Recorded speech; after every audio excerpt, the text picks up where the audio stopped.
యేసును నువ్వు నమ్ముకున్నావంటే నీకు వేలు దొరికింది, విమోచకుడు, విడుదల. అసలు ఆ శిక్ష అతనికై కాదు, నీకు వెయ్యాల. నీకు నీకు నీకు నీకు నీకు నీకు వెయ్యవలసింది. వద్దు వద్దు వద్దు వద్దు, వాళ్ళకొద్దు వాళ్ళకొద్దు వాళ్ళకొద్దు, నాకేసి నాకేసి నాకేసి. యేసుప్రభు ఏం చెప్పాడండి? ప్రభా, నేను ఆ శిక్ష అనుభవించేస్తాను, ప్లీజ్ నేను ఆ శిక్ష అనుభవిస్తాను, నేను పాపం చేయకుండా ఉంటాను, భూమి మీదకి వచ్చి అవసరమైతే 40 దినాలు ఉపవాసం ఉంటాను. అక్కడ 40 దినాలు ఉపవాసమే కాదు, చనిపోయి తిరిగి లేచిన తర్వాత కూడా మళ్ళీ నేను 40 దినాలు ఉంటాను. ఎంత మంచోడండి, ఎంత మంచోడండి. హెబ్రీ పత్రిక 2:9 దేవుని కృప వలన ఆయన ప్రతి మనుష్యుని కొరకు మరణము అనుభవించినట్లు. చూడండి, ప్రతి మనుష్యుని కొరకు మరణము. నీకోసం మరణం, నీకోసం మరణం, నీకోసం మరణం, నీకోసం మరణం, నీకోసం మరణం. విమోచకుడు, విమోచకుడు నిన్ను విమోచించాలి. నువ్వు చేసిన పాపాల నుండి నీకు విమోచన కావాలి. నీ పాపాలు, నా పాపాలు, మనుషులు చేయుచున్నటువంటి ఈ పాపాలన్నిటికీ మనుషులు అనుభవించవలసినటువంటి శిక్ష, మనుషులు అనుభవించవలసినటువంటి నరకం, మనుషులు అనుభవించవలసినటువంటి బాధ, మనిషికి దేవుడు వేసిన శిక్షలు ఎంత భయంకరంగా ఉంటాయో, తప్పు చేస్తే అసలు మనిషికి ఎలాంటి శిక్ష ఉంటుందో దేవుడు నిజంగా యేసుక్రీస్తు ద్వారా ప్రపంచానికి చూపించేశాడండి. మనిషి చేసిన పాపానికి మనిషికి ఎలా శిక్షించాలంటే, మనిషికి 2 చేతులకు మేకులు వేయాలి, 2 కాళ్లకు మేకులు వేయాలి. బ్రతుకున్న మనిషిని ఒక మ్రానుకి మేకులతో కొట్టి దాని మీద చంపేసి అంత క్రూరంగా మనిషిని చంపాలి. మనిషి చేసిన పాపాలకండి.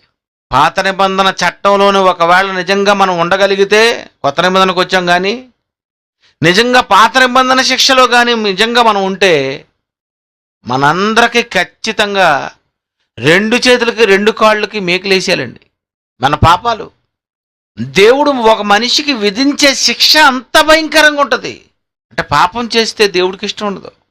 వ్యభిచారం చేస్తూ, మోసం చేస్తూ, నరికేస్తూ, చంపేస్తూ, సాటి మనిషిని, తోటి మనిషిని, తోటి చెల్లిని, తల్లిని, దేవుని పిల్లలు, దేవుని కుటుంబము, దేవుని సంతానం, లోకంలో ఉన్న మనుషులందరూ దేవుని పిల్లలైతే, ఒకరి నుండి వచ్చినటువంటి మీరంతా అక్క చెల్లెలుగా, అన్న తమ్ముడుగా ఇలా ఉండవలసినటువంటి మీరు మీకు మీరే చంపుకుంటూ, మీకు మీరే మోసం చేసుకుంటూ, మీకు మీరే హింసించుకుంటూ ఇలా చేస్తుంటే, ఇలాంటి మనిషిని దేవుడు ఏమనుకున్నాడంటే, నోవాహు జలప్రళయంలోనైతే చంపేయాలనుకుని చంపేశాడంతే. నోవాహు జలప్రళయంకి వచ్చేసరికి ఆయన మనసు ఎలాగుందంటే, చంపేయాలంతే, చంపేయాలి, అయిపోయింది. చంపేయడమే, నీటిలో ముంచి ముంచి ముంచి ముంచి చంపాలా. నోవాహు జలప్రళయం అంటే అర్థం ఏంటండి? మనిషి చేసే పాపాలకు దేవుడు వేసే శిక్ష ఎలా ఉందంటే, ముంచి ముంచి ముంచి ముంచి చంపాలి నిన్ను. చూడండి ఎలాగుంది, చూడండి అది ఎంత భయంకరమైన శిక్ష. ఆ 2వ శిక్షకు వచ్చేసరికి సొదొమ గొమొర్రాలో పైనుండి అగ్నిగంధకాలు కురిపించి చంపేయాలి. చూడండి, అంటే తన శిక్ష ఏంటి? మనుషులందరూ ఒక్కటే, ఒక కుటుంబకులే, ఒకటే సంతానం, మానవులందరూ ఒకటే. మానవులందరూ దేవుని నమ్ముకొని దేవుని కొరకు బ్రతికి, వీళ్ళందరూ మన కుటుంబమే, మన సంతానమే, మనవాళ్లే, మన తమ్ముళ్ళే, మన అక్కలే, మన చెల్లెళ్ళే అని ఇలా ఆలోచించుకోవలసినటువంటి మనుషులు అసలు ఆలోచన పోయిందండి. మనుషులందరూ దేవుని పిల్లలైతే ఈ పిల్లలు పిల్లల్నే వ్యభిచారం చేస్తూ, మోసం చేస్తూ, నరికేస్తూ, చంపేస్తూ ఇలా ఉన్నారు అని పాత నిబంధనలో దేవుడు చూసి శిక్ష ఎలా ఉంటుందో అది చేసి చూపించాడండి. దాని తర్వాత ఏం చేశాడు? సొదొమ గొమొర్రాలో మొత్తం అందరిని కాల్చిపడేసాడండి, కాల్చేశాడట. మనిషిని దేవుడు చంపాలని అనుకుంటే, శిక్ష విధించాలనుకుంటే ఎంత భయంకరంగా నీకు శిక్ష విధించాలి. సొంత కుటుంబంలోనే ఉన్న వాళ్ళనే పాడు చేసావు కదా, సొంత కుటుంబీకులకే చిచ్చు పెట్టావు కదా, సొంత కుటుంబంలో ఉన్న వాళ్ళే నువ్వు చంపేశావు కదా. మానవులందరూ ఒక కుటుంబీకులే. మీలో ఎందుకు ఇలాంటి మనసు వచ్చింది? నిజంగా దేవుడు ఎందుకు అనుకున్నాడు, శిక్ష అమలు చేస్తాను. ఆ శిక్ష ఎంత భయంకరంగా ఉంటుందంటే పాపికి, అది యేసు ప్రభువులో చూసుకొని మీకు ఏ శిక్ష నేను వేస్తానో తెలుసుకోండి అని యేసుక్రీస్తే మనకు పెద్ద ఉదాహరణ అండి. నీకు శిక్ష ఇలా దేవుడు వేయబోయాడు. అక్కడైతే నోవా జలప్రళయం చంపేశాడే ఆ రోజు. ఆ తర్వాత అయితే అగ్నిగంధకాలు కురిపించి చంపాడు. ఆ తర్వాత ఎంతో మందిని రకరకాలుగా శిక్షించాడు. ఒక మనిషిని దేవుడు శిక్ష ఇలా విధించాలి. అయినా సరే ఈ శిక్ష నుండి తప్పించి అందరినీ నేను ఆకర్షించుకుంటాను. నేను పైకెత్తబడిన ఎడల అందరినీ ఆకర్షించుదును అని చెప్తున్నాడు ఆయన. అది నేను పైకి వచ్చేస్తే మిమ్మల్ని అందరిని ఆకర్షిస్తాను. మిమ్మల్ని దేవుడు ఏం చేయడు అప్పుడు, ఎందుకంటే మీకోసం నేను శిక్ష అనుభవించాను కదా. అందుకే యేసు రక్తము ప్రతి పాపం నుండి పవిత్రులుగా చేయను. యేసును నువ్వు నమ్ముకున్నావంటే నీకు వేలు దొరికింది. యేసును నువ్వు నమ్ముకున్నావంటే నీకు విడుదల దొరికేసింది. విమోచకుడు, విడుదల. ఆయన ఏమంటున్నాడంటే, నేను పైకి ఎత్తబడిన ఎడల యేసు సమాధిలో నుండి తిరిగి లేవాలట. అసలు యేసు ఎందుకు ఇక్కడికి రావాలి? ఆయన ఎందుకు సమాధిలో నుండి లేపబడాలి? యేసు పరలోకంలో ఉన్నాడు కదండి. దేవునితో సమానముగా ఉండుట విడిచిపెట్టకూడని భాగ్యమని ఎంచుకొనలేదు అని అన్నాడు కదండి. పరలోకాన్ని అనుభవిస్తూ ఆనందిస్తూ ఆ లోకంలో దేవునితో పాటు ఉండవలసినటువంటి ఈయన సృష్టికర్త, లోకాలను కలిగించినటువంటి తండ్రి, ఆత్మలకు తండ్రి, మహాశక్తివంతవంతుడు. మరి అంత గొప్ప తండ్రి పరలోకమందు ఉన్నా, పరిశుద్ధాత్మ దేవుడు ఉన్నా, అతనికి ఉన్నటువంటి ఆలోచన, అతనికి ఉన్నటువంటి ఆశ నిజంగా ఎవరి మీద ఉంది? ఎవరు కావాలని కోరుకుంటున్నాడు? ఎవరు ఉండాలనుకుంటున్నాడు? ఎవరి మీద మనసు ఉంది అని మనం ఆలోచిస్తే, భూమి మీద ఉన్నటువంటి నరులందరి మీద యేసుక్రీస్తుకి మనసు ఉందండి. నిజంగా క్యారెక్టర్, అంత ప్రేమ కలిగినటువంటి వ్యక్తి. మనం మన కుటుంబంలో మన వారిని మనం ప్రేమించుకుంటాం. వాళ్ళు ఒకవేళ కష్టాల్లో బాధల్లో ఉంటే వాళ్ళకు మనం ఏదో సర్ది, పోన్లే వీళ్ళు మనోళ్లే కదా పాపం పరిస్థితులు బాగాలేక ఇలాగ ఉన్నారని ఏదో చెయ్యాలనుకుంటాం. ఇది భూమి మీద ఒక కుటుంబంలో వాళ్ళను ప్రేమించే మనస్సు కలిగినటువంటి వాళ్ళు ఎలాగైతే ఉంటారో, పరలోకమందున్నటువంటి యేసుక్రీస్తు నిజంగా మనమంటే అతనికి ఎంత ఇష్టమో, ఎంత ప్రేమో, మనమే కావాలని దేవుడు కోరుకున్నాడు.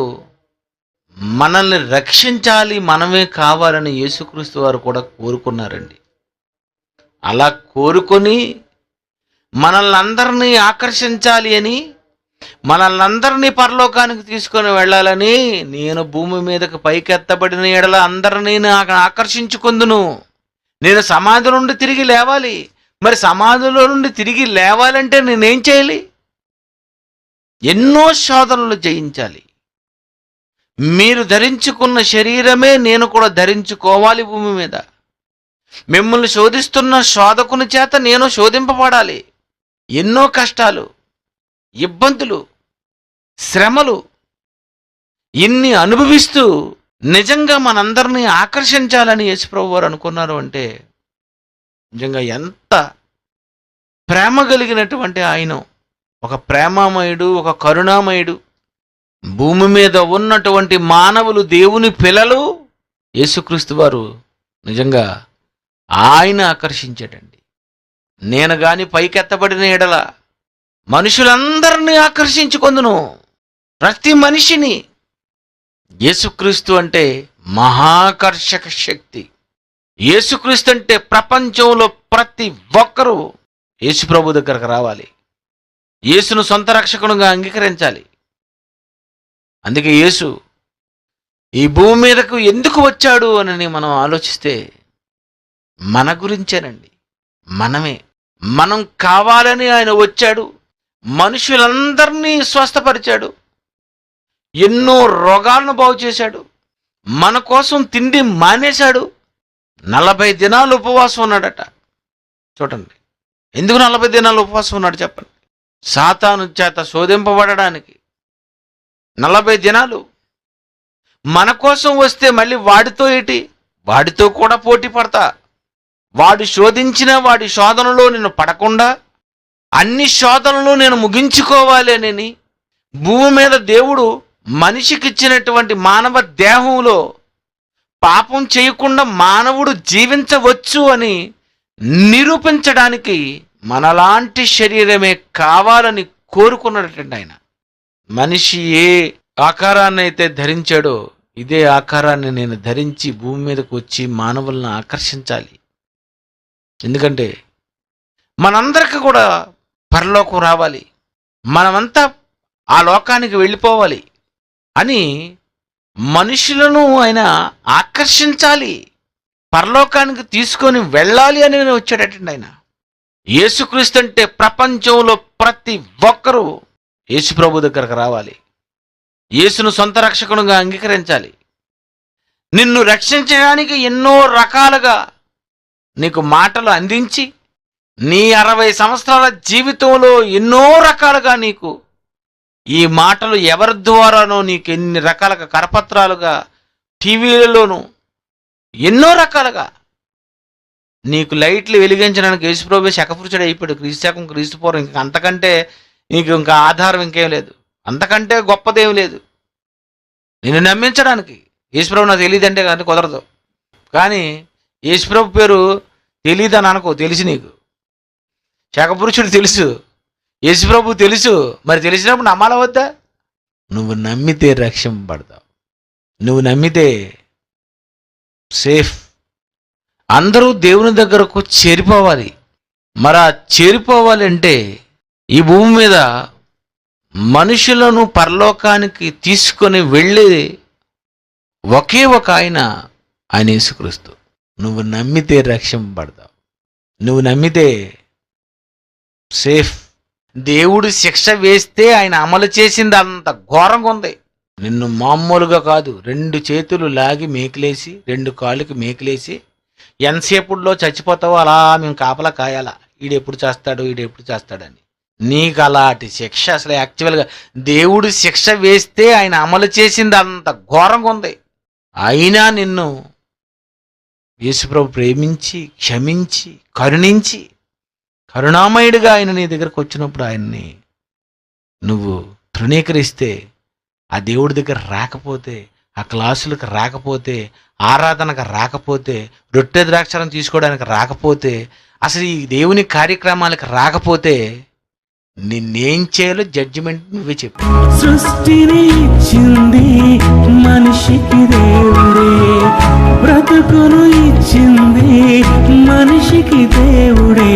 సృష్టిని చేసిన దేవుడే లేడనటం నేరం, ఆ దేవుని నమ్మకపోట అది కూడా నేరం. సృష్టిని చేసిన దేవుడే లేడనటం నేరం, ఆ దేవుని నమ్మకపోట అది కూడా నేరం. యేసును నమ్మితే క్షమిస్తానని దేవుడు పంపాడు పాపి కోసమే. ఆ యేసును నమ్మిన నీ బ్రతుకిస్తేనే స్వర్గమే. యేసే లేకుంటే పాపమే పోదులే, పాపం ఉంటే స్వర్గం లేదులే.